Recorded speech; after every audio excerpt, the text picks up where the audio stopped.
Maraming dapat malaman ukol sa budget cycle.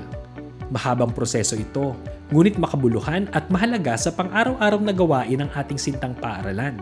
Katuwang ang bawat isang opisina upang epektibong mabuo at maisakatuparan ang ating panukalang budget. Narito ang huling reminders para sa budget preparation ng inyong opisina. Una, para sa budget proposals, siguruhing na-review ito ng maigi sa sector level. Kailangan ring i-consolidate at i-endorse ng inyong sector heads ang budget proposal. Huwag ring kalimutang i-attach ang justifications para sa mga bagong proyekto na ipinapanukala. Ikalawa, siguruhing kumpleto ang inyong BP forms at PPMPs. Sa PPMPs, tingnang maigi ang tali ng amount sa total. Dapat magkatugma ang nasa BP forms at PPMPs upang maiwasan ang pagpapabalik-balik ng mga forms. Kailangan din ng maayos na market surveys bilang attachment sa inyong PPMPs.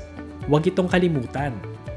Ayan, kumpleto na ang impormasyon ukol sa institutional budgeting mga schoolmates ha.